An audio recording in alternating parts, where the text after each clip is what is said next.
जी हाँ दोस्तों, IPL 2021 match number 18 Kolkata Knight Rider versus Rajasthan Royals के बीच खेला गया महामुकाबला, जहां कोलकाता नाइट राइडर जीत की दहलीज पर आकर हार गई। दोस्तों आपको बताएंगे मैच का पूरा हाल कि कैसे कोलकाता नाइट राइडर इस मुकाबले में भी हार गई है और पॉइंट्स टेबल का क्या हाल है इस जीत और हार के बाद, क्योंकि एक टीम 7वें नंबर पे थी और एक टीम 8वें नंबर पे थी।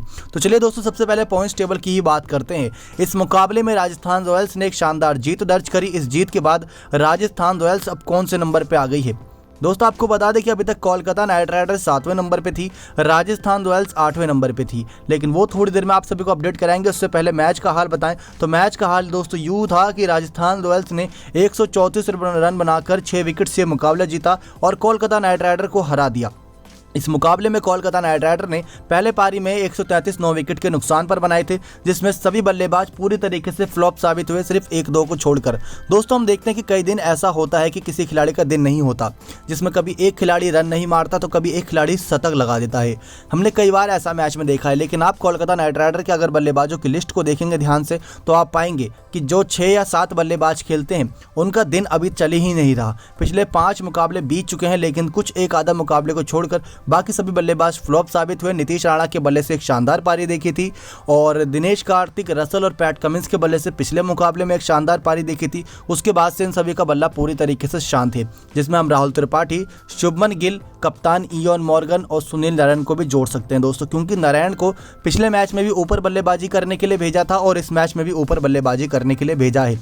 इनकी कमजोरी हर कोई जानता है, हर टीम जानते हैं कि इनको ऑफ साइड में बाउंसर दो, जल्दी आउट हो जाते हैं। तो दोस्तों यहाँ पर कप्तान संजू सैमसन ने टॉस जीतकर गेंदबाजी का फैसला किया। वानखेड़े मुंबई का ये स्टेडियम था, सबको लग रहा था कि उनका ये फैसला गलत होगा, क्योंकि इससे पिछला जो मुकाबला Chennai Super Kings versus Kolkata Knight Rider का इसी मैदान पर हुआ था, वहां पहले पारी में बल्लेबाजी करते हुए चेन्नई सुपर किंग्स ने 220 का लक्ष्य खड़ा कर दिया था। और जो पहला मैच राजस्थान रॉयल्स और पंजाब किंग्स का हुआ था, उसमें भी पंजाब किंग्स ने पहले बल्लेबाजी करते हुए 221 का लक्ष्य खड़ा कर दिया था। तो कहीं ना कहीं एक डर मन में था कि कोलकाता नाइट राइडर भी ये कमाल ना कर दे, लेकिन कोलकाता नाइट राइडर की ओपनिंग जोड़ी बिल्कुल फ्लॉप साबित हुई है। सीजन अभी तक इनकी जोड़ी ज़्यादा कुछ रन नहीं बटोर पाई है, जहाँ शुभमन गिल की तरफ से बहुत खराब प्रदर्शन है, लेकिन आज के मैच में रन आउट हो गए।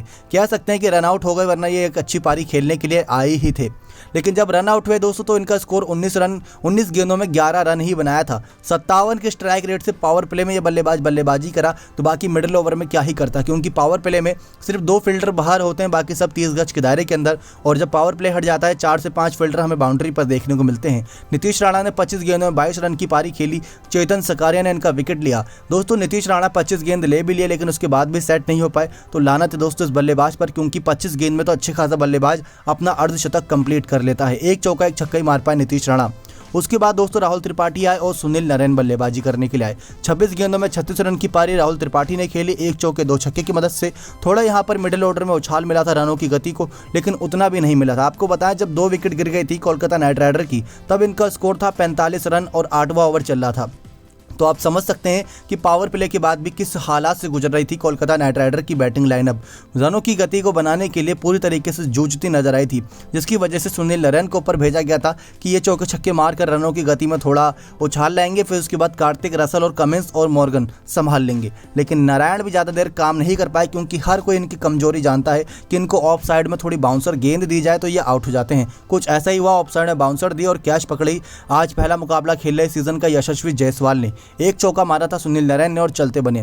फिर कप्तान मॉर्गन आए ही थे दोस्तों। यहां पर एक अजीब सा रनआउट हमें देखने को मिला। राहुल त्रिपाठी और मॉर्गन के बीच तालमेल नहीं दिखा। क्रिस मॉरिस ने गेंद डाली थी, वो जाके लगी सीधा दूसरे छोर पर खड़े मॉर्गन के बैट पर, और बैट से लगने की वजह से क्रिस मॉरिस के हाथ में गेंद चली गई और मॉर्गन और त्रिपाठी में तालमेल नहीं दिखा, जिसकी वजह से मॉर्गन आधे मैदान पर ही खड़े रह गए पिच पर और क्रिस मॉरिस ने उनको आसान सा रनआउट कर दिया और ये बिना खाता खोले बिना गेंद खेले वापस चले गए। दिनेश कार्तिक ने 24 गेंद में 25 रन की पारी खेली।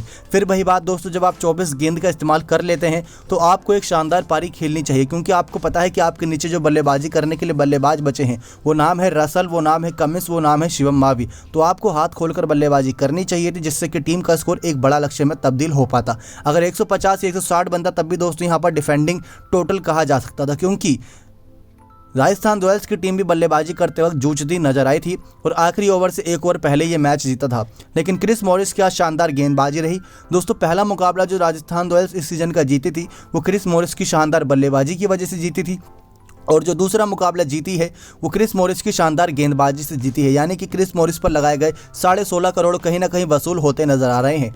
रसल ने दोस्तों 7 गेंदों पर 9 रन मारा, 4 ओवर बचे थे जब ये बल्लेबाजी करने के लिए आए, यानी कि 24 गेंद में ये खिलाड़ी कितना मार लेता, क्योंकि 4 से 5 गेंद इसे भी लगती है सेट होने के लिए। और उसके बाद दोस्तों क्रिस मॉरिस इतनी शानदार गेंदबाजी कर रहे हैं तो कहीं ना कहीं ये मुसीबत बन गई। एक ही छक्का मार पाए थे रसल। पैट कमिंस जो पिछले मैच में कमाल की पारी खेले थे वो भी 6 गेंदों में 10 ही रन बना पाए और एक छक्का लगाया था, लेकिन यहाँ फिर से क्रिस मॉरिस ने दोस्तों अच्छी गेंदबाजी की। शिवम मावी की विकेट भी क्रिस मॉरिस ने ली थी, 7 गेंदों पर 5 रन शिवम मावी ने बनाया था।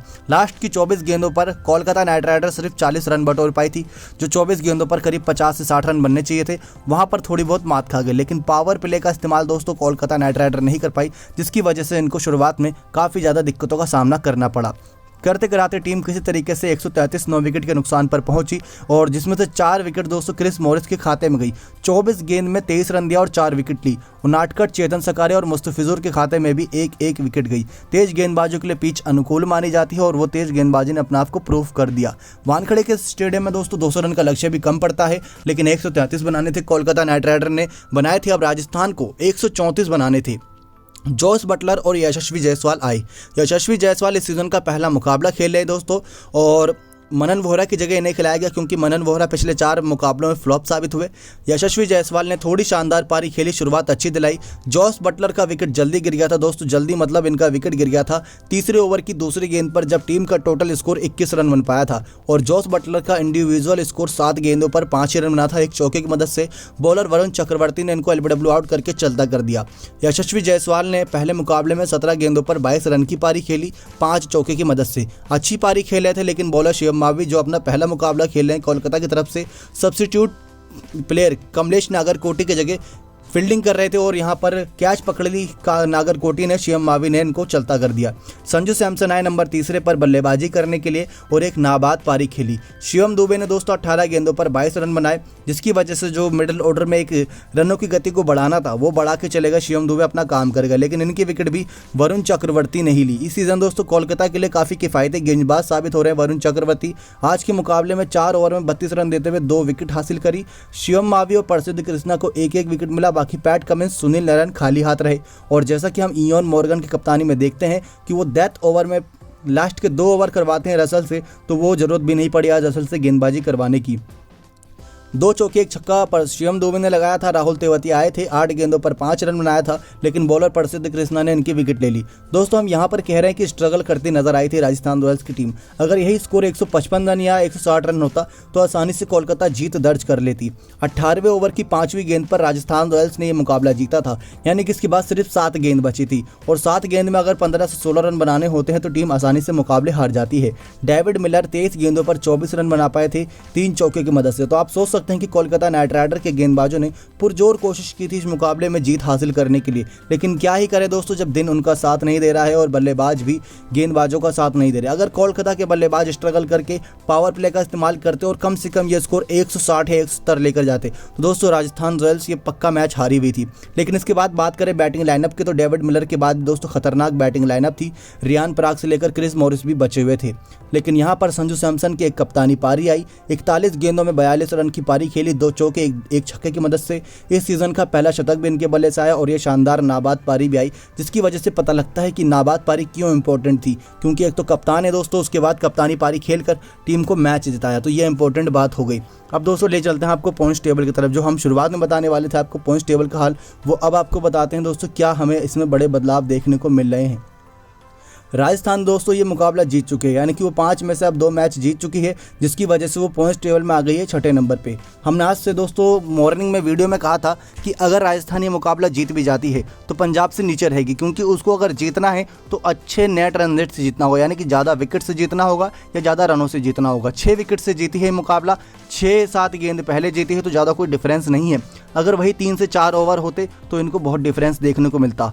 5 में से 2 मुकाबले पंजाब भी जीती है, 5 में से 2 मुकाबले मुंबई भी जीती है, लेकिन उनके net run rate Rajasthan Royals के मुकाबले में ज़्यादा बेहतर हैं। और जो 8वें नंबर पे कोलकाता आ गई है वो 5 में से 1 ही मैच जीती है। इस सीज़न कोलकाता की टीम पूरी तरीके से फ्लॉप साबित हो रही है। ये तो बस दुआ कर रहे होंगे कि जल्द से जल्द ये सीज़न ख़त्म हो और अगले सीज़न दोस्तों मजबूत टीम के साथ नजर आए, क्योंकि इस सीज़न में जो खिलाड़ी भरे पड़े हैं उनको बदल भी नहीं सकती, क्योंकि ओपनिंग में शुभमन गिल और नीतीश राणा हमें देखने को मिलते हैं जो इस सीज़न पूरी तरीके से फ्लॉप साबित हुए हैं अभी तक 4 मुकाबलों में। सिर्फ पहले मुकाबले को छोड़ दिया जाए दोस्तों तो बाकी मुकाबले में इनका दमखम नहीं दिखा। बात करें कल के होने वाले मुकाबले की तो वो है Chennai Super Kings versus royal challenger Bangalore के बीच दिन का मुकाबला, और शाम का मुकाबला जो है वो है हैदराबाद वर्सेस दिल्ली कैपिटल्स का मुकाबला। एक तरफ सामने होंगे धोनी वर्सेस कोहली, एक तरफ सामने होंगे David Warner versus Rishabh Pant. देखना दिलचस्प होगा क्या होता है इस मुकाबले में। तो ये मुकाबले का दोस्तों फुल मैच हाईलाइट था। कैचेस एक छोटा था यशस्वी जायसवाल से और एक कैच छोटा था शुभमन गिल से। तो ये कैच दोस्तों शुभमन गिल को भारी पड़ गया, क्योंकि अगर वो कैच पकड़ लेते तो वहां से मैच पलट जाता। बाकी कुछ खास हमें मैच में देखने को मिला नहीं। मैच ने सचमुच बोर कर दिया था इस वाले में।